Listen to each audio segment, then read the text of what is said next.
All right. Hello, everyone, and welcome to the Genesis Block event sponsored by Finny21. For those who don't know, Finny21 is a full-service Bitcoin consulting firm on a mission to accelerate the transition to scarce money by helping individuals, companies, and family offices understand, acquire, and custody Bitcoin. So if you want to know more about them, you can go to finny21.com. Today is January 3rd, 2024. And it marks the 15th anniversary of Bitcoin's Genesis block.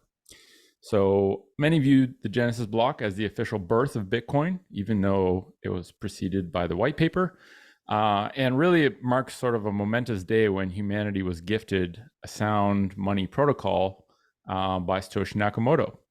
So Jan 3 is also known as Proof of Keys Day. And we're going to talk about that and what that means and maybe our thoughts about the future of self-custody. So I'm joined today by a student of Bitcoin, and we are both members of the Bitcoin Consulting Network. And we're here today to tell the story of the Genesis block, to share the meaning behind Proof of Keys Day, talk about how Bitcoin is reshaping humanity, reshaping us, and also sharing ideas on what we're building, and what we are aware that other people are building on the new monetary bedrock for the world. So student of Bitcoin, thanks for being here.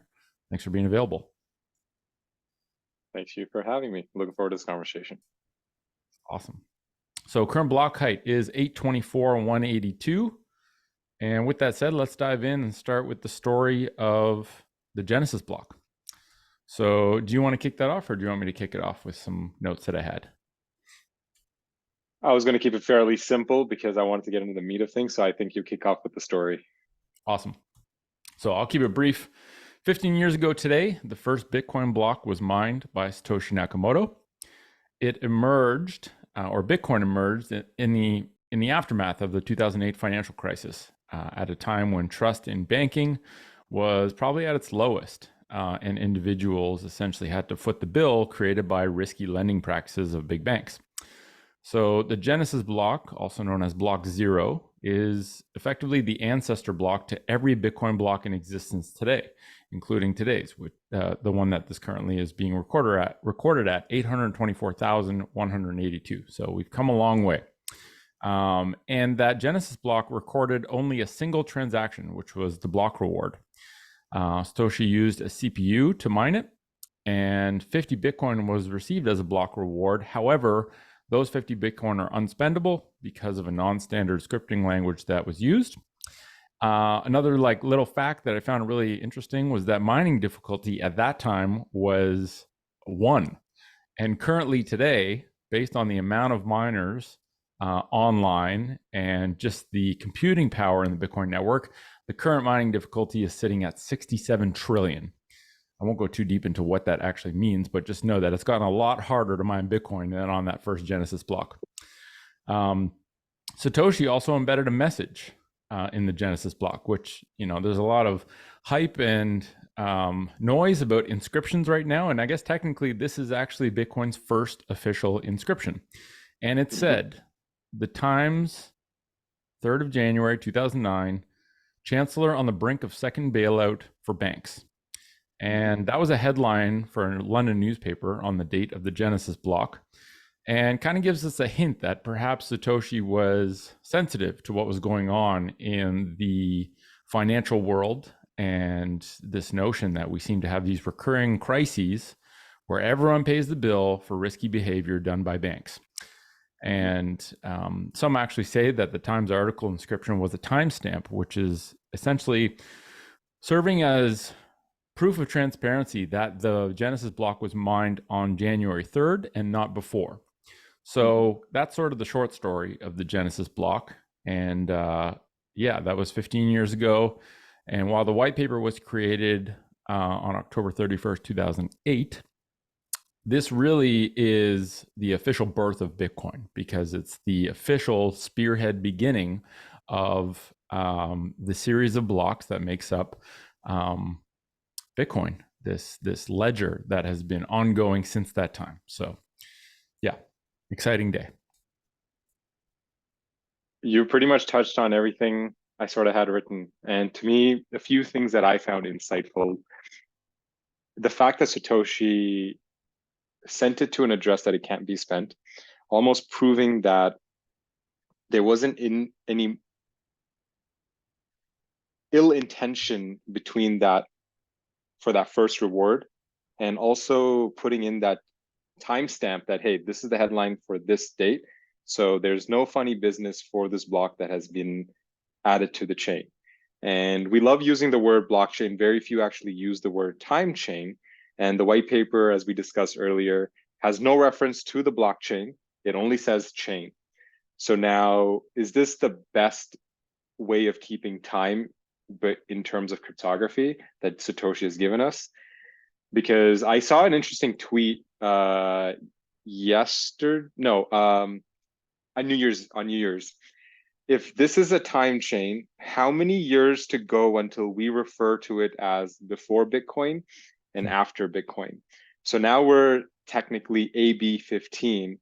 And is it going to take 100, 200, 1,000? I'm not sure. I don't know when we'll have the answer. But it was an interesting sort of thought experiment that, okay, instead of 2024, we're AB15. Now, what does that mean for us as a society? And I don't want to dwell too deep into that, but food for thought, that when do we keep time by blocks? Because I've always admired that you start every single call with the current block height. And how long until it's not established in 1951 or 1971, it's established this block height? Time will tell. Time will tell. And it is a super interesting topic. Like Finny21, for example, on the website no longer says established at a certain date. It says established at a certain block. And I've seen that from a bunch of sort of startups in the Bitcoin world. And yeah, it's like, when are we going to just look at watches that say the block height instead of a time? Because it is this super interesting thing where you can actually, while it's imperfect, functionally, I feel we might have, while it's imperfect, because you're not, sorry, go ahead.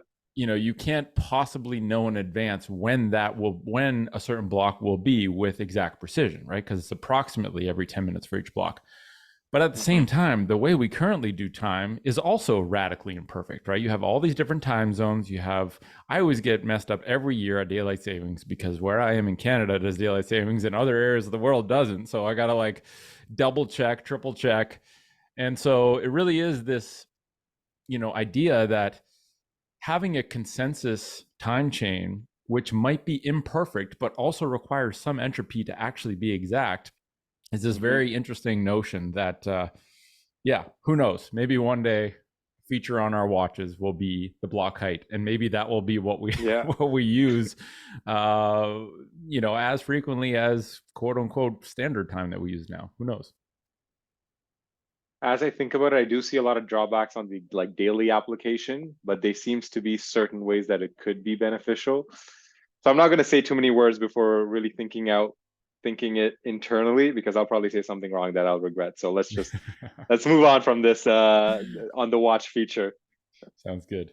Yeah, I also reserve the right to say stupid things and change my mind at any point. So I'll just put that caveat out there. Fair enough. Yeah, so that's the Genesis block, and that's kind of what we're commemorating. January 3rd is also known as Proof of Keys Day. And so every year on January 3rd, Bitcoiners are essentially encouraged to take custody of their keys and to bring their wealth under their full control. And the idea is that by withdrawing from exchanges and from other custodians and fractional reserve sort of schemes, the quote unquote paper Bitcoin essentially gets shown for what it is, and the Ponzi's and the other frauds are exposed. And it's sort of this cleansing event, basically, or I think that was like the core ethos of it. And the reality is that taking self-custody requires a huge amount of personal responsibility. It reduces your theoretical counterparty risk to zero, and I think it's also an incredibly important part of keeping the UTXO set decentralized, or keeping the Bitcoin network decentralized and not in the centralized control of one entity or set of entities. And to me, I think Proof of Keys Day, this idea that when a Bitcoiner actually makes the decision to take full self-custody of their private keys, it's sort of a genesis moment for that Bitcoiner to begin a life as a new person who has decided to take radical responsibility for their wealth. And so I think, you know, that's an interesting thought. What are your thoughts on that proof of keys day? What it means? Has it been something on your radar? What are Yeah, your thoughts on self custody?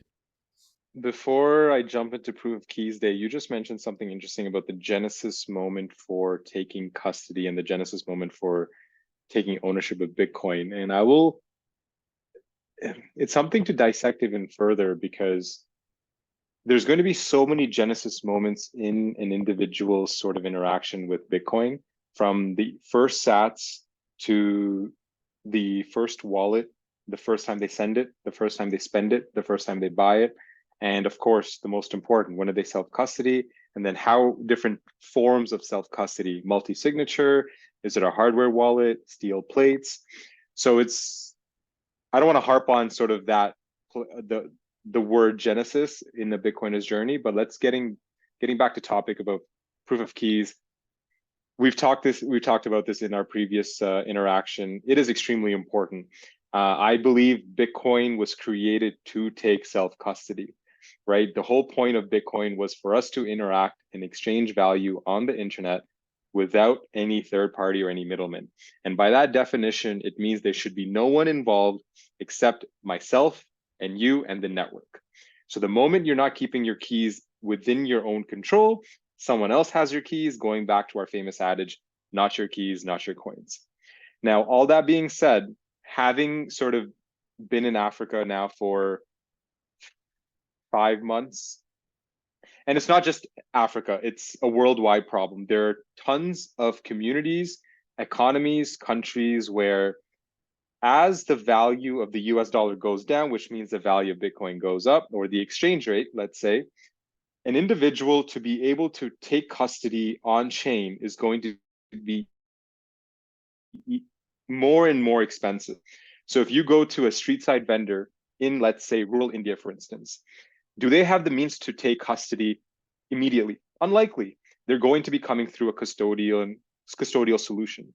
So as important as having proof of keys and taking custody is important, there is a caveat there. There's going to be different personas within their Bitcoin journey that are going to build up to it. So it is going to be difficult for us to say there's a right way and a wrong way. There is a path, and someone will progress towards the path of self-custody, and we should all aim to get that individual to self-custody. But is it possible in the future, 10, 20 years, where on-chain transactions are so expensive that someone doesn't self-custody? Maybe. Am I happy with that? Not really, because I'm a huge believer of self-custodying, but I do see the use cases where it may not be possible or out of reach for certain individuals. Yeah, this is probably a point we can dive into a good amount because I've kind of just wandered into the thought space of like, okay, the past 15 years to me was sort of the genesis era of Bitcoin. The first 15 years, right? This thing went from nothing to like a seed to an embryo.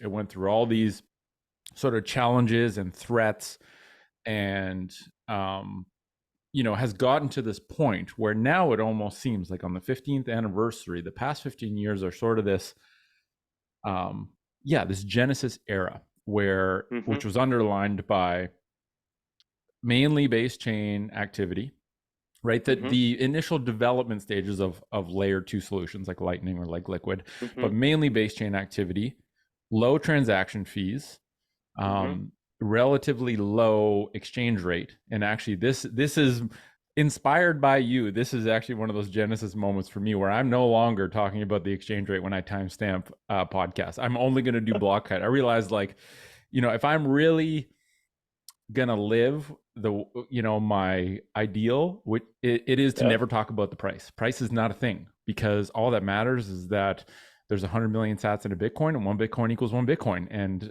the whole notion of quoting a trading pair no longer resonates with me, so I'm not talking about that shit anymore. So thank you for inspiring that. All right, I that. love it. I'm glad. That's awesome to hear. Yeah, you and Ben DeWall got to me.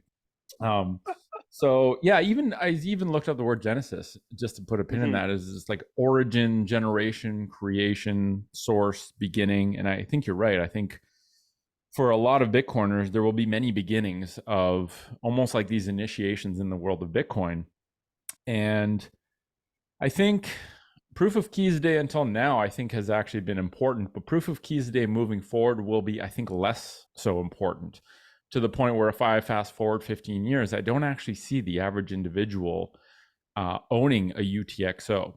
I see communities owning UTXOs where there might be, you have things, you have technologies coming online like Fedimint, Hmm. where while individuals in a community will not have keys to a UTXO, a Right. community and a set of guardians might manage a subset of UTXOs, which then get turned into like a Chaumian mint to create an eCash for a community. So I think self custody, the meaning of self custody is simply going to change. Where like a family unit might self custody some UTXOs, a community unit might custody their own UTXOs, as opposed to having it being in some giant centralized custodian.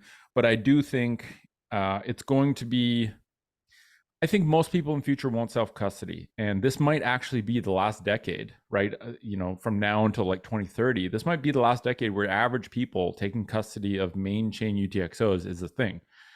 And it almost seems to me that like in 15 years, having self custody, having keys to a UTXO on the main chain might be as uncommon as someone owning 5 acres of land in Manhattan, right? It just won't be a thing potentially. I don't know. I could be proven wrong on that, Yeah. but I think it really, the pain that we're going to experience with higher on-chain fees is going to be a beautiful incentive to design additional layered solutions which maintain the ethos of self-custody, like something like Phoenix Wallet, which is Lightning but it's non-custodial. I think there's going to be Hmm. more and more of that created, where we're still going to take ownership of the keys out of the hands of giant custodians, which present a centralization risk, but we're going to have more creative ways of doing of custodying keys instead of it just being individuals doing it. That's just my thought. So yeah, I think proof of keys day is maybe like a first era um, ethos, but it might be harder and harder for that to pair forward moving on from now. So we'll see. Maybe this is the educator side of me coming, that I feel it should always stay relevant and important so people are aware that it is a possibility and they are capable of taking their own keys. So I would never diminish the importance of this day, that we all should always, I wouldn't say preach, but at least inform everyone that you should be looking at taking custody of your own coins.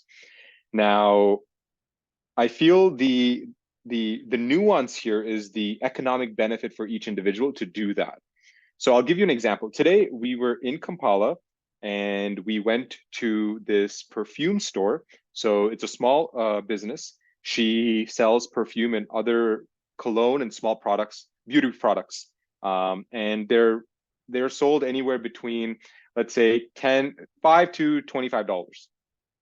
I purchased a cologne for my friend, and it was conversion in Ugandan shillings was 15,000 shillings, which is roughly, don't quote me, roughly around 5 to 7 Canadian dollars. Okay. Now, this business owner received 5 to 7 Canadian dollars in shillings, which is 15,000 shillings. So let's say she makes a couple more sales in Bitcoin. She now has 30 Canadian dollars. If the fee is $10 to go on chain, is she really going to take custody of those coins? Unlikely. So the custody sort of mentality, I feel, will really depend on the economic benefit of the wealth that you're holding in Bitcoin. And if you've got a larger portion of your wealth that you're willing to pay that premium to take your keys, then you definitely should do that. But if you're a small time vendor on the street selling corn and you're only getting maybe a couple cents a day in Bitcoin, and maybe in a month you have 100 or 200, does it make sense for you? Like you said, really more makes more sense for it to be a community in a Fedi situation or a setup where the guardians of the community have set of the keys and they're able to provide the expenditures to the individuals based on the need. So again, like you said, this is just the genesis of potentially a new era of how this is being used. And how this plays out, it's a best guess because we only time will tell. Yeah, and I think even within an individual, proof of keys means different things, right? I think um, expecting an individual to transact on main chain for $10 transactions is like expecting people to walk around with a giant 300-pound vault to spend their money at stores. Like it's not the same thing, right? So, Right. to me, it's like someone can use a custodial wallet of Satoshi like solution for day to day spending.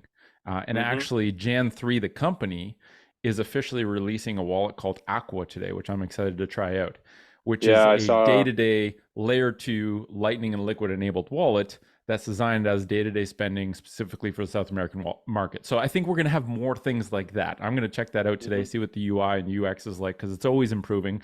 And so someone can use a wallet of Satoshi or an Aqua for day to day spending. And maybe the entire family unit, their vault in cyberspace is a set of UTXOs that they hold the keys to. So Mm-hmm. no, it doesn't, proof of keys doesn't mean you need the private keys for every transaction or every sat you own.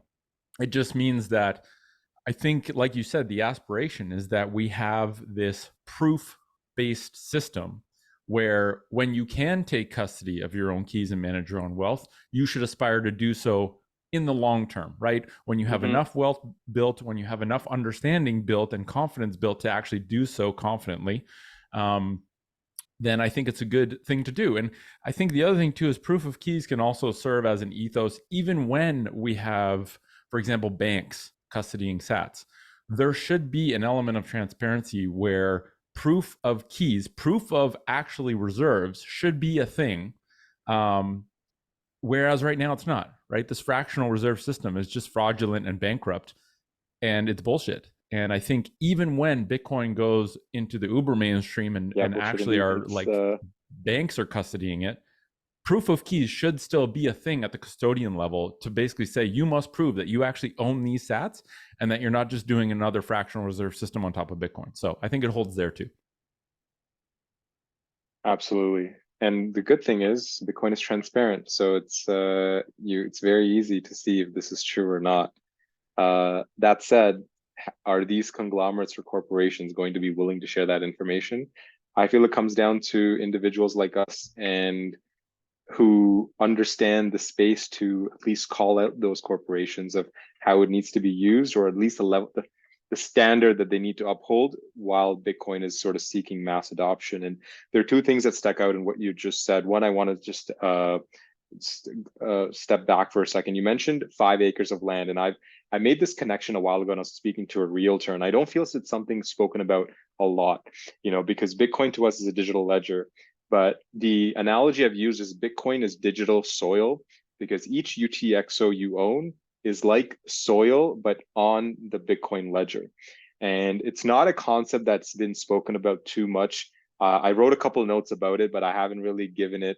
I should almost just write a book specific on digital soil and why Bitcoin is digital soil, because I found the realtor, land, everyone loves land, and everyone just makes it's like, I like gold, I like land. It's like, why do you like land? Well, it's scarce. Oh, wait, you like scarcity. What if that scarcity was online? It's like, is it possible? Yeah, it's something called Bitcoin. And then within just a few questions, he's like, oh, wait, I think I see why Bitcoin is interesting. And I'm like, yes, this is why you should study more about Bitcoin.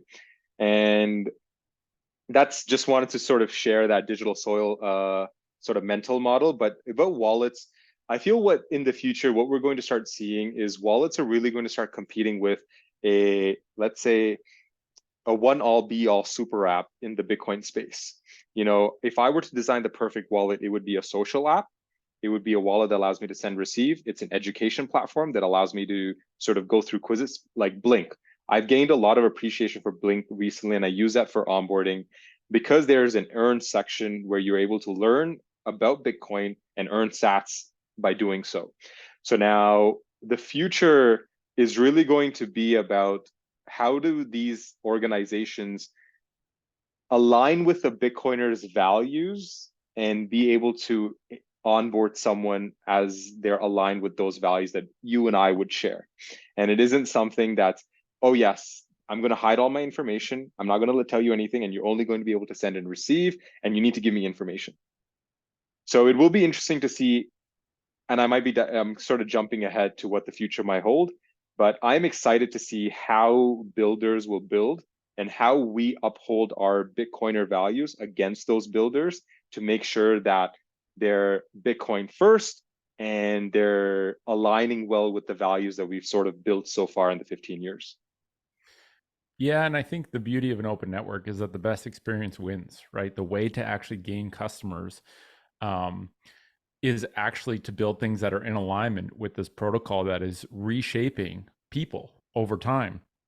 And just back to the banks, I think, people like us, consultant who are sort of looking at this concept of Bitcoin consulting, whether that is for individuals or for companies. Number one, we do have a likelihood of being involved in some way with these banks if they choose to adopt Bitcoin, right? Like Tangerine Bank, CIBC Bank, they're going to need people who are in the Bitcoin world who understand, the plumbing of how this works to at least give them some insight. And so we have, whether it's us or whether it's any consultant, we'll have some influence over, helping the bank understand these are ways that you should do things that align with Bitcoin, because it's the only way that Bitcoiners are going to give you their sats. And then it always falls back to the individual level, right? If as Bitcoiners, if anyone who owns Satoshis takes it on themselves, take on the responsibility of being informed about the core principles and philosophy of Bitcoin, they're going to be able to essentially decide who they give their sats to. If they eventually give a portion of their sats to a bank to custody so that they can borrow against it, or so that they can, I don't know if those legacy institutions will ever make the cross the chasm. But an educated consumer is what keeps businesses in check, to say like, okay, if you're not actually going to be transparent with your UTXOs and show proof of keys, I'm not going to give you any of my business. And a bank can create whatever Bitcoin products they want, but if no one wants them, they're not going to actually succeed. So I think it always falls back to the individual to just be informed of like, what does Bitcoin stand for? What was it created for? What are the core principles that are deeply rooted in this protocol that everyone should know, even at a simple level? Like even a 14-year-old can understand these things. This isn't rocket science. And so, yeah, if we remain informed and curious, we're going to be able to make sure that the products created in the world remain in alignment to some extent with proof of keys, transparency, and just the philosophy of Bitcoin. So, and having worked for a fintech in Canada, I will say that it's in every bank's best interest to start adopting it, because if you view it just as technology, this is superior technology to move money around. yeah. So the way that banks currently move money around is archaic, and it doesn't make sense because there's a middleman that takes a huge cut, and those are card networks. So because in our society, cards rule our payment landscape. In Africa, I've come to realize very quickly, cards aren't a thing. Banks are really, yeah, banks exist, but majority of individuals here have money stored in their telecom wallets. So I'll finish my first thought. Tangerine, wow, RBC, name a bank in Canada. It's in their best interest to adopt, because you stop paying fees to MasterCard, Visa, Amex. You now take control. If you run your own Lightning node, you set the fees that you want, and now you're making immediate revenue and you control in a transparent network. So it's in their best interest. But speaking about Africa and the unbanked, and again, not just Africa, India, Nepal, South America, name dozens of countries around the world where smartphone penetration hasn't truly been the majority. Telecom companies own the banking network, really. So the example here is, I'll use Rogers as an example. So if Rogers existed here, what I would be able to do is go get a Rogers SIM card, and imagine every convenience store in the country being called a Rogers money agent. I can go to that agent. They're just on the street. It's like, even if it's not a convenience store, it's just a person sitting with a little desk. Nothing fancy. You go to that individual, you tell them, I want to deposit money into my phone number. You hand them shillings, they deposit money into your phone number. Now, if you go to another agent and you get paid, so I can send you money directly from my phone number to your phone number. So if I send you 10,000 shillings, you can walk to an agent, say, I want to withdraw 10,000 shillings, and you can withdraw. And that's really how money moves here. And the reason I'm bringing this up is money moves in so many different ways all around the world. And we now have one way that we can all adhere to that is transparent. And there's solutions even if you don't have the internet. So there's a solution here called Machankura that even with a feature phone, or what we would call a dumb phone, you can send money on Lightning. Now, it's that kind of innovation that we're going to need until smartphone penetration truly reaches, let's say, a tipping point that everyone can use Bitcoin with the internet. So all to say, banks need to adopt, and Bitcoin gives us a way to move money all around the world, regardless of where you live. So we're living in insane times, I agree. and I can't What, wait to see how this progresses. dude, it's so when I really sit back and think about what we're looking at, like it's so easy to be in the Bitcoin world that you kind of like forget what actually this is, right? This 0 to 1 moment that happened 15 years ago that cannot unhappen.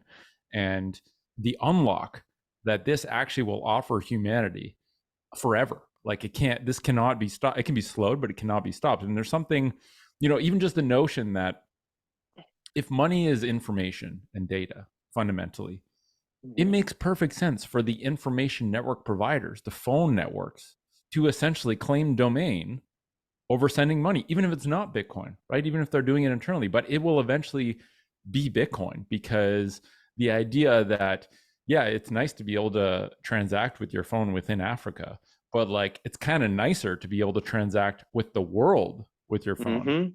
Um, So the and joke I make here, sorry, finish your thought. I was just going to say, and maybe locally we don't even need smartphone penetration to even be a thing, right? Like maybe that's only a thing in major hubs, and then the smartphone, the dumb phone, the telecom networks have some sort of bridge to Bitcoin that allow them to be this like local surrogate network that actually don't require smartphones. Like it's so interesting that that's a thing. Like without a smartphone, without the internet, you can send Bitcoin to someone else with your phone, with a Nokia dumb phone. That's insane. Like the level of innovation happening on open networks in ways that we can't even imagine, and maybe we don't even need to imagine in a place like Canada, because we take the internet for granted, we take smartphones and banking for granted. Like, what about someone in the Amazon that actually will never have a hope in hell of ever going into a bank branch ever? But they have a solar panel in the middle of the jungle that was dropped, which has a cell tower attached, and they might hunt for all of their food and be completely self-reliant, except for this one tool, which is a simple Nokia phone that they can now use to interact with anyone in the world or anyone in the jungle, even though they don't have the internet. Like that's cool. That is so crazy to me. It's basically magic, really.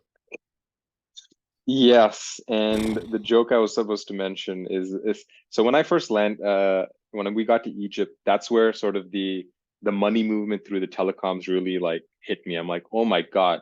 So you guys don't you like this is how you move money just through your telecoms, and you're able to withdraw directly from an ATM. Like it's crazy. Imagine on your phone, you have an app, you go to an ATM, you're like, I want to withdraw this off my Rogers Money wallet. And you go to a TD. This is what I was doing.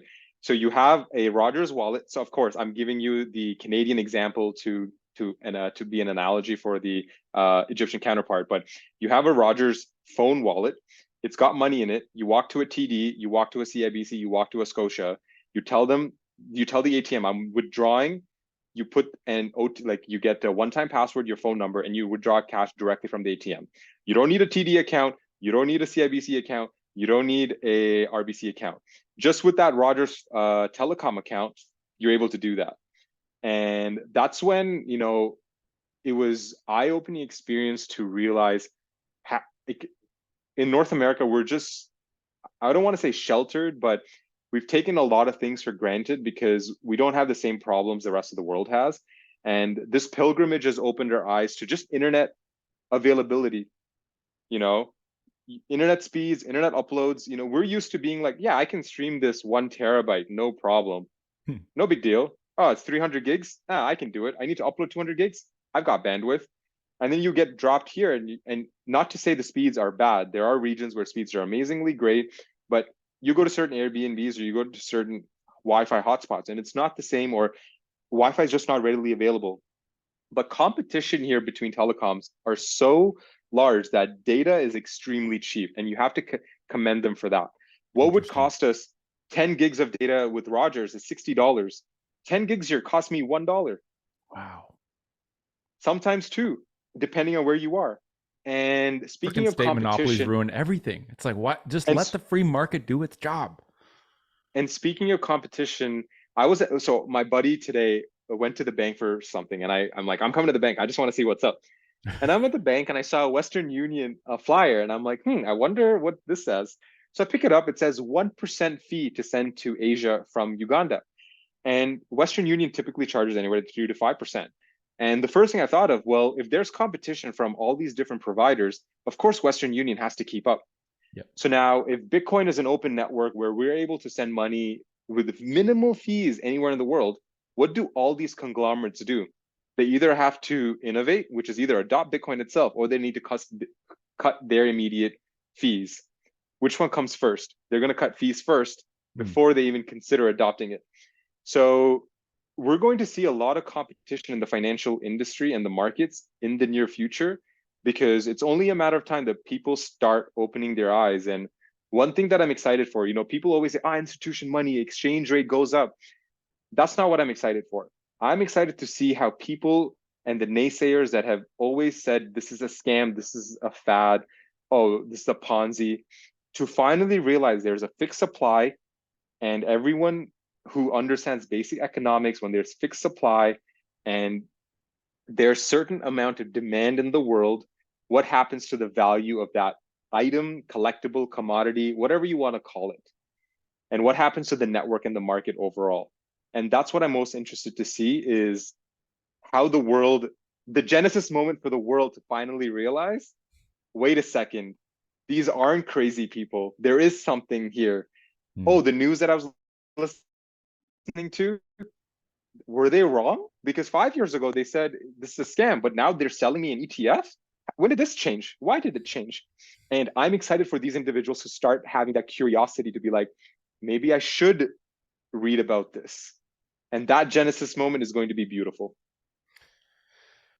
And it seems like that genesis moment has been is like unevenly distributed and has been happening, but is going to happen at an accelerating rate. And I completely agree. I've lost any interest or care about what institutional adoption or ETFs is going to do to the trading pair of Bitcoin. What I am excited about is the idea that millions of dollars of marketing money is going to be Mm-hmm. spent to inform people about Bitcoin, and Yes. we're not paying for shit. Like, it's free Mm-mm. marketing. And the secondary part of that is, if you just look at Bitcoin as a network with 2.1 quadrillion pieces, Mm-hmm. the people who adopt it earliest and have a piece of that network, one Satoshi is one piece of the network. As wealth is funneled into the network and the network value increases, Mm-hmm. there's this elegant mechanism whereby the people who benefit most from the unfair system will adopt this new fair global network last, right? They will take their legacy world wealth, channel it into the new network, and everyone who has a piece of that network, everyone who has a Satoshi, will be made wealthier when all of these legacy world wealthy people eventually adopt it. So just the idea that, price aside, the notion that when Wall Street adopts Bitcoin, everyone in El Salvador who owns Satoshis, or Africa, becomes significantly wealthier and actually gets repaid for this unfair system that they've been essentially punished by for their entire lives. There's something very elegant about that wealth transfer that is beautiful and unstoppable. So yeah, I'm excited to see ETF ads and Super Bowl Bitcoin ads, not because of the ETFs, because I'm excited to see, wow, there's a genesis moment in the mainstream culture that now Bitcoin is no longer this fringe niche scammy thing that people can just FUD Mm-hmm. at a whim. if they have enough money. It's actually this thing that is creating a bedrock for a new financial world. And it doesn't matter how much people fight it, it's inevitable. So I'm excited. Yeah. As excited as I am, as you're sort of going through those motions, the one thing that stands out for me personally is we've seen a lot of paper in our life that was fiat, right? Now, when the institutions come in, the average person doesn't know the difference between paper Bitcoin and real Yes. Bitcoin, right? Even if you're not taking custody, right? There is the difference between real Bitcoin and paper Bitcoin. Agreed. And one will argue if you're not taking custody, it's not real Bitcoin, right? That argument aside, let's put that aside, because if you're receiving $1 for a corn that you sell on the street, right? You're doing it through a custodian solution, most likely. Okay. Even let's say, let's say you receive it in Phoenix for since it's proof of keys day, let's say you're receiving that dollar in Phoenix. There is a difference between receiving that dollar in Phoenix versus the ETF paper Bitcoin. Now, Yes. you're not really going to be able to make that move, but the knowledge base that there is a difference between making that collectible, let's just say, making it move from one to another versus just this ETF that's just paper, it's in our best interest, and we should rally together to make sure that even though that those Super Bowl commercials happen, and yes, it's great for the network overall, but it's just a nuance that as educators, consultants, individuals, that we should make sure that our immediate community is aware that if the ETF doesn't have, like you said, proof of funds or reserves that backs it one-to-one, then that's paper. Yes. And I was looking at some tweets someone posted that it seems like Fidelity is the only one that's going to self-custody, and a lot of them are going to be using Coinbase. And will Coinbase self-custody? Are they going to use someone else? I'm not going to get into that. But all to say, as exciting as it is also a moment for all of us to recognize, to make sure that we continue this path of education, awareness, that there is a difference. Yeah. The rug pulls will continue until self-custody improves. And Coinbase may be the biggest rug pull by the state, even ever. Right? It seems like Yeah. there are these local limits where bigger and bigger frauds and Ponzi's are enabled with each adoption wave, right? Because the technology is just allowing things to spin up. Like it's like with a digital technology, you can do Bernie Madoff times 1,000 because digital is faster and it can catch people off guard. So yeah, I think a lot of people will invest in the ETF who aren't ready to understand or are unwilling to understand Bitcoin and the difficulties they have when they actually want to have that wealth be kept in their family and not pay capital gains or whatever it is. That pain will trigger them to learn deeper about Bitcoin. And like you said, my hope is that friends and family see a Super Bowl ad about Bitcoin, and then they come to me and ask me about Bitcoin, and then I can then channel their attention and say, you need to learn this, and you need to do it in this way, and this is why. Yeah. And for some reason, the legitimacy of a Super Bowl ad might supersede the legitimacy of my advice every fucking Thanksgiving. But you know what? It is what it is. So yeah, I think just the spreading of Bitcoin into the cultural narrative is the thing I'm excited about. I'm well aware of the risks and probably the pain that's going to be created by this paper Bitcoin, but I think this is just the next layer of growth that happens, and not all growth is comfortable. And on the other side of pain is always an insight that leads to a better understanding and a better way of doing things. And so I think this is just the way it's going to go. Yeah, but you hit the nail on the head. It's free marketing that we're not paying for. Until now, we haven't had a marketing team. Bitcoin doesn't have a marketing team, right? And companies refuse to pay the top dollar for Bitcoin ads and whatnot. Bull market, they're like, yeah, Bitcoin does buy our products, but it's not about Bitcoin education. But like you said, once Wall Street gets in, yes, they want every single penny into the Bitcoin ETF and ride that wave as much as they can. And if that means we leverage that to say, hey, you saw that Super Bowl commercial, that ETF, well, here's what it really is. So we can hop on that. And that's invaluable because we're not spending our sats, someone's spending fiat to raise awareness. So we'll take it. Exactly.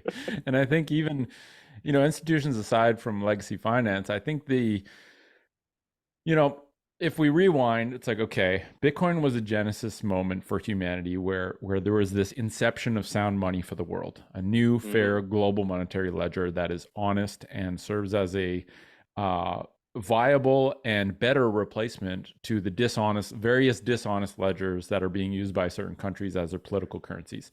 Hmm. And, this was a 0 to 1 moment. Bitcoin has no CEO. It has no rules. It has no rulers, only rules.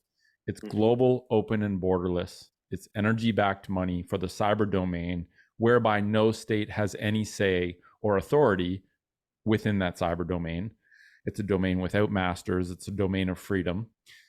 It's a peer-to-peer network for value transfer. It's a monetary network that can't be manipulated, and it essentially provides property rights for every human on the Hmm. planet who can access that network.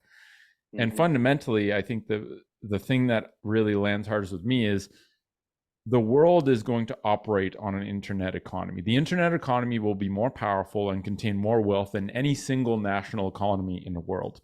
And Hmm. Bitcoin is money for the internet economy. And I think that is all of those things packed into this thing that was created 15 years ago is the genesis moment for humanity to actually have a sound money that can serve as the bedrock for the future of the world, for everything being Hmm. built. And I think the Genesis era, the first 15 years, comes to an end today. And the next era, the next 15 years, will usher in this. I think the Gonna next be 15 years crazy. will be radically different than the first 15 years. And I think, we lived through some dark times created by fiat in the world. And I think the Yeah. reward for people who lived through these times is actually the ability to be part of the Genesis era of Bitcoin. It's like the reward for being part of the biggest psyops and coercion operations by the state is that you are allowed to acquire a piece of this network before the network actually goes into the Hmm. mainstream. And if we're less than 5%, maybe less than 2% adoption, like we're at the very ground floor of the next 1,000 years. And I, I I don't even think think we're at the ground floor. We've we think we're in the we've basement. just been building the basement so far, the We're putting down foundation. cinder blocks in the subfloor basement. Yeah, it really is. It really is incredible. So that The was one the thing genesis moment for humanity. and for the next 15 years, one thing I would urge Bitcoiners and just individuals as a whole is, to the masses, Bitcoin is nebulous. It's just this thing that they don't understand, they can't touch. I would urge every single one to strive to bring Bitcoin to something and meet people where they're already at. So rather than just bringing it as internet money, how do we come up with novel ways to introduce Bitcoin? So one thing I've really like, how do we introduce to pop culture, art, music, our day-to-day basis, not just as money, right? Like for instance, I think I mentioned Man Like Quicks. I met him in Tanzania. He is an amazing artist. The first song I listened to was called DCA to BTC, and that was on repeat the entire day. And he released an album, Straight Pleb Chain, and he just released another song today called Bangers Start 2024. And he talks about nostr, he talks about Bitcoin, an orange lens with a purple view to get the colors in, and it is straight fire. And that's just one way, like Bitcoin art. How do we get into the pop culture? Like I'm going to be in Kampala for at least a few months, and another idea we're toying around is, how do you make Bitcoin healthy or nutritious? What if Mm. you opened a business that revolves around Bitcoin so that the introduction to Bitcoin isn't Bitcoin? It's maybe juice, it's maybe a snack, it's fruits. How do you, and we know in Brazil, they've got fruits for sats. So, how do you bring these novel ways, and what are these new genesis moments of these novel methods that we can take Bitcoin to someone where they're at? What if, like, we were walking down, because the Makerere University, the largest university in Uganda, is pretty much right next door. And while we were walking past it, we saw the basketball court, and we thought, what if we host an event or tournament, a basketball tournament, but the prize is in sats? Mm. And you have maybe a little booth to help people understand Bitcoin, or at least give sats away so they at least get onboarded in a fun way through basketball. and not, hey, you heard of this internet money? And how do we progress sort of that line of thinking rather than just, have you heard of the blockchain? Is this transparent ledger that is super cool? Hmm. Instead of, hey, we're a Bitcoin juice shop. If you pay in shillings, there's a 10% surcharge. But you pay in Bitcoin is this price. Yeah. Rather than discounting Bitcoin, maybe a surcharge for fiat. So what are these different ways that we can sort of bring someone to Bitcoin without actually saying the blockchain or money, and bring it to their day-to-day life? And I feel this year I'm going to be spending a lot of time sort of focusing on, how do you make Bitcoin addictive? How do you make Bitcoin sexy? How do you make Bitcoin nutritious? Because we know Bitcoin is so many other things. And I've learned onboarding people, if you just stick to the way you onboard, you're not going to onboard the whole world. We've got to find different ways. And yeah, I'll report back on how this adventure goes. I couldn't agree more. And I think, I had conversations with a friend at the pickleball court, and we talked about this Okay, idea of opening up a pickleball club and having the B in pickleball be a Bitcoin B, and do have it. it have it be like have the culture of the club be a soft orange pill, whereby we Mm-hmm. don't push Bitcoin on anyone ever. The culture is, you do not bring up Bitcoin. You simply let people ask questions, and then you ask them better questions to ask themselves, Exactly. right? And this Mm-hmm. notion that building community hubs like a juice store, like a farmer's market, like a pickleball club, that are not about Bitcoin, but are wrapped around Bitcoin, that work in Right. alignment with the Bitcoin philosophy of low time preference, build quality, allow Bitcoin to be used as the monetary unit to trade within these businesses. Um, yeah, I think that's where the next 15 years has to go, right? No one gives a shit about a sound monetary ledger, because no one really thinks about monetary ledgers, like really. Mm-mm. Mm-hmm. But if you can sort of inject Bitcoin, the values of Bitcoin, the symbology of Bitcoin, soft education points that actually hit people, like you said, having a surcharge on fiat and a different price in Bitcoin, like that stimulates people wanting to ask a question. Like the implicit question there, when you're actually shown that, is, why are they willing to accept less if I pay in Bitcoin? Like, why do they value Bitcoin Mm-hmm. so much?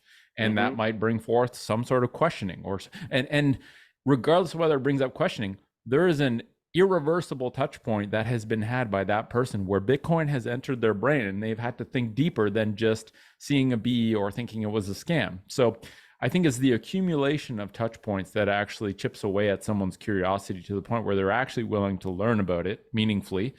And I think the more we can softly inject Bitcoin into, like you said, art, music, culture, sports, recreation, health. Um, I did a Bitcoin and health podcast, and we talked about this idea of physicians and medical professionals accepting Bitcoin for payment, Mm-hmm. and actually giving people a discount if they pay in Bitcoin.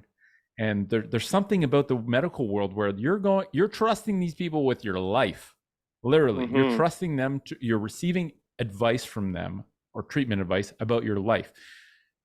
If someone you deeply trust with your life is signaling that they would rather receive Bitcoin for payment than fiat, you might ask Mm-hmm. yourself why. You might not do it right away, but there might be a lingering element there where, like, ooh, there's something there. Maybe I have something to learn. So I think that's where it's at. And I think the business side of it, businesses accepting Bitcoin and offering some differential in how much they're willing to accept as payment in Bitcoin versus fiat, Mm-hmm. is like a really powerful one, despite it being pretty subtle on the surface. There's one thing that you said that I just want to, I don't say correct, but sort of add some context. I too would always use the word to businesses all the time. If you get payment in Bitcoin, give them a discount. And I feel what that does, it puts Bitcoin in sort of the discount section, which I've Mm, realized being in Kampala while talking to the guys here, it's better when you say there's a surcharge for the dollar or right. the shilling or the pound, because now it's like, well, why am I paying extra for this paper money? And it's the same thing, right? It's the same thing. You're giving a Yes. discount for It's just the Bitcoin, wording. but It's just the it's wording. just the wording. It's just I the like that. wording. So yeah, noodle on that a bit, because I would always use the word discount to all the businesses I interact with, and then I'm sort of changing my tune by saying, yeah, accept Bitcoin, but give a surcharge for fiat, which is your current price. Yes. I like that. And That's totally different. It sounds so different, and yet it's just a subtle reframe. Amazing. Yeah, and I think for a the, lot of Bitcoiners, when you've been immersed in Bitcoin for long enough, I think it also welcomes in sort of a genesis of new thinking, which is it's no longer about investing in Bitcoin and mhm, having a trade on the mhm. tail end where you get more fiat. It's about viewing Bitcoin as the escape from the dishonest ledger where there is actually no going back, right? And that even that, I think in the mind of Bitcoiners is a genesis moment that happens at varying places on their continuum, Mm-hmm. but it's a radical shift from a trade to an ejection with no return to the dishonest ledger. Yeah, I've always hated the word. Like my biggest telltale sign when I speak to someone and they're like, "I know Bitcoin." I'm like, "Tell me more." And the moment I hear a few words, I know how much they know. And invest is one of those key words. Yeah. Even if you've read all the Bitcoin books and you still use the word invest, I sort of tread with caution because to me, it means that you're looking for a return. And I've always held the belief I found new money. I'm not looking for a return. I just found new money and I like this money better. And I want to use this money for my day to day. And I would hope everyone to use it. We're just not there yet. And one thing I've been harping on a lot recently is sort of an onboarding analogy, mechanism, mental model, whatever you want to call it, the four S's to make it simple because you get into Bitcoin, there's like, oh my God, what do I do? Is it an investment? Is it a crypto? It's money. Do I buy? Do I sell? And the four S's are study Bitcoin, save Bitcoin, whether you're earning it or buying it, spend Bitcoin because it has to move, and then make sure you spread the knowledge that you've gained because just Mm. hoarding it isn't going to help adoption.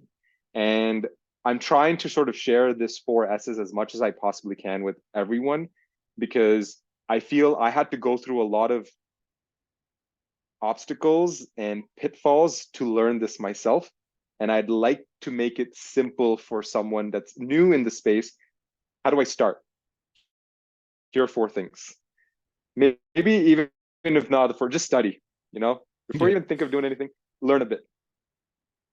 I love that. But I will say, please open that pickleball court. And if you're looking for investors, let me know because it's ideas like this that are going to permeate within a community Yeah. because I won't even use the word orange pill. It is these small interactions like, wait, there's that Bitcoin B in pickleball. I wonder what that even means. And putting Okay. it huge on One. each side of the court, having like this is going to happen. It's low time preference, but the whole idea is start with one pickleball court. Have pickleball written on each side of the court in giant letters with the B in the Mm-hmm. middle being a Bitcoin B and being orange, and have that place serve as a health hub that has a little snack Mm-hmm. bar that hosts health events, that hosts dance nights, music nights. Like have it be literally, there's like, when you go hunt deer, you can do it in two ways. One way to do it is you put a salt lick and you create something that brings all the deer in. This is Right. like the equivalent is create a salt lick for humans around fun, play, health, and Bitcoin to bring them there because it's the most awesome, fun place to go. And then have Bitcoin be this giant bee be on the court, be around them at all times, have signage everywhere, have everyone there be incentivized to have, okay, when a new person comes, you don't say the word Bitcoin until they bring it up, and then you can sort of see where they're at. And I think that building a template like that with pickleball blowing up could be a really interesting thing because you could open source the business protocol and say, anyone who wants to do it, here's how we did Mm-hmm. it. Go do it right now.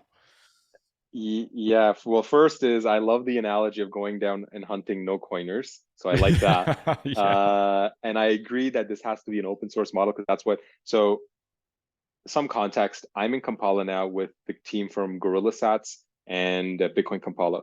So it's three founders that have founded these two organizations. One is a not for profit and one is for profit. And the idea is to build a circular economy in Uganda using Bitcoin. So all these crazy ideas that I'm bouncing off of are from sort of like us just permeating and like trying to synergize on how to make Bitcoin to bring it to the common folk. And what it sounds like is you've answered the question is, how do you make Bitcoin healthy, right? The pickleball court is making Bitcoin healthy. Yes, Bitcoin as a protocol, as a network, blah, blah, blah, blah, blah. But now how do we take it out of there and bring it mainstream without actually mentioning Bitcoin, right? And the answer that you have, or the question that you've answered through pickleball, is you're making Bitcoin healthy through those different facets. And given your background in health, that's the perfect solution, because now you're going to build a community, just as you said. You're going to have these soft interactions, and at some point, just through just payments alone, right?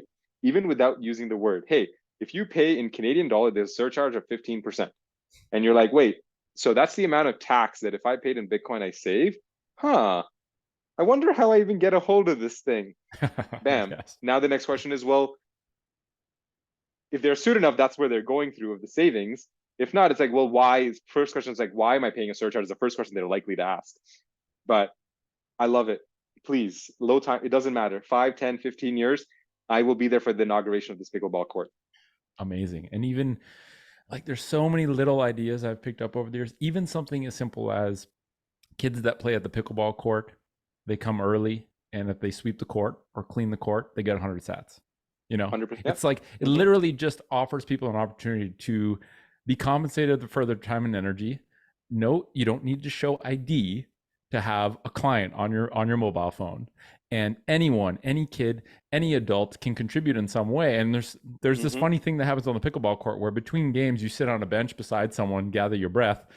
A lot of interesting conversations come up. And if you had the post for the pickleball net right in front of the bench that said study Bitcoin, that's going to be a conversation topic at some point. You just engineer the environment so that Bitcoin, they can't escape Bitcoin. And so I'll let you know when that happens and when the inaugural game happens, because it's going to happen. 100%. I'm going to be involved, and I have other people who are keen to get involved as well. And just making a community health hub where people go there because of the community nourishment they get, the education, the connection with people, the play, the food, right? Having it be a source for local, high quality, locally grown foods where all the vendors accept sats as payment, and maybe there's a fiat surcharge if we even accept fiat. But having it really just be a place of awesomeness that just happens to be built on Bitcoin, but it's not about the Bitcoin. Amazing. I think I will. Sign me up. Sign me up. I would love to be part of it, cool. Because we're like, in the next 3 months, I'm hoping to have some good news about the ideas I'm spinning around the juice shop or like the basketball. I'm hoping I can be more public about what exactly is going to transpire. We're working through it right now. And what you said about Kids for Sats, yes, it's like what Ikazi's doing in South Africa, where I don't know if you've heard of how he has a surfer program. And have you heard of Bitcoin Ikazi? I have. Yeah. I don't know much about it in terms of like the mechanics of what he's doing, but okay. So the reason I thought about it is kids after school, rather than getting into other activities that they shouldn't be getting into, they come and do sort of Bitcoin like education, and they get sats for that they can go and spend with the nearby grocery stores. Amazing. So that's the first thing that I thought of. And it's like you said, to ingrain in these small little interactions. And I will warn you that I was always I always had the impression of Bitcoin only. If we do that, then it avoids the person who has fiat to come and spend it to then become a Bitcoiner. So I feel like the fiat option should always be available, so that an individual that doesn't have any Bitcoin can come spend fiat and then start their journey of, oh wait, I'm paying a surcharge for fiat? I don't want that. And then maybe as time progresses, the surcharge just keeps increasing and increasing. And I know we're out of time. I'll say this last, and I haven't been too public about this, is what I've learned the most is, in my short time traveling, there's certain countries that have a bank public like white rate and a black market rate. So Egypt is one of them. When I landed, one US dollar is equivalent to 37 Egyptian pounds. When I left, the bank rate for a US dollar is 31 Egyptian pounds, but the black market rate when I landed was 37. So there was already a discrepancy of almost 30%, 40% between the bank. Sorry, math I'm doing wrong. 15, 20%. When I left, the black market rate was 51. So it's almost we're closing in on 100% increase between what the bank gives you versus what the black market gives you. So the black market is literally just free market. Correct. It is the free market. So now I suspect when we do the surcharge over time, it becomes 50%, 60%, 70%, until one point it's 200% if you want to pay in paper money. And at that Yeah. point, why would you do that? You Yeah. would want to pay in superior money. Exactly. So we are just the genesis moment of you opening the pickleball court, of the juice shop, of a basketball court, of a massage parlor, whatever the idea is. We Yeah. need these little businesses start to build these communities where we can slowly spoon feed Bitcoin without even them realizing that it's happening. Agreed. And actually, just another little tidbit about the guy I've been talking to about the pickleball court. He also wants to start he wants to start create. You talked about soil before. He's big on soil science, and he wants to start a composting company that actually accepts people's vegetable waste and creates really Ooh, good soil, which he can then resell to people for potting mix. And his idea is we will pay people for their garbage. We'll pay someone mm-hmm. 100 sats every time they bring their vegetable waste, as long as it's not contaminated, and then we'll sell Yeah. the soil. We'll have a worm farm. We'll sell the soil for people for potting mix, and it's like just another idea where you can pay people 10 cents for bringing you high quality vegetable waste, and it's not prohibitive to do as a business, but it's an incentive for people to bring it to you so you can create great soil. And I think just little things like that are such a novel thing that actually can only happen with something like Bitcoin, where no one needs to, there's no minimum transaction fee, there's no friction to this. And it just opens up this whole realm of possibilities that weren't formerly available, and this new, creativity that unlocks human ideas built on microtransactions that were never before possible. So I think it's so cool. I need to come back to Canada just to meet you guys. We might do it in Costa Rica. So it might be something that's Okay. done in Costa Rica because it's more conducive to playing pickleball all year long. And also, there's already a micro economy built in the Golden Community Triangle of there. Costa Yeah, Rica. yeah. So I'll be checking that out later Okay. this year. And anyway, I'll keep you posted. We'll be in touch because I also want to hear about your basketball tournament and juice project. And actually, Finny 21 has sort of like a small pool of sats for things like that, where like if you want to host a basketball tournament, maybe if anyone 21 can sponsor part of the prize money, because I think that's just it's a cool story to be able to tell and something to be part of. So we'll keep in touch. I want to keep updated on everything you're working on. Anything to say before we kind of close this out? It's always a treat chatting with you, and time flies because it's like, okay, let's keep it to an hour. That's actually quite a Yeah, challenge we need more sometimes. time. It's all right. Closing thoughts. I will stick to what I always say: be a student of Bitcoin, study, learn, and try to teach while you're at it as well, because you'll learn even more while you're doing that. And if you can impart one thing, 4 S's: study, save, spend, and spread. Magic. Heuristics are very valuable, so I appreciate that one. Thanks everyone for listening, and to Finny21 for making this event possible today, and compensating myself and Student of Bitcoin for our time and energy. Thank you, Student of Bitcoin, for your insights and your energy. And a reminder to everyone, today is Proof of Keys Day. While we're still in this infancy generation, leaning into the second sort of 15-year era, take custody of your keys while you still can, in whatever way or context that means to you, whether it's keeping that in mind when you enter Bitcoin, or whether that means taking some of your sats off of exchanges into your own custody. Do it while you still can, because you don't want to have to do it when it's too late. And check out Aqua Wallet. They're built by an awesome company, Gen3, who is doing nation state adoption. And I think I'm really excited to see what it presents in terms of a layer 2 everyday Lightning liquid wallet. So thanks for listening. We will catch you at the next event, and much love. Ciao. Much love, everyone.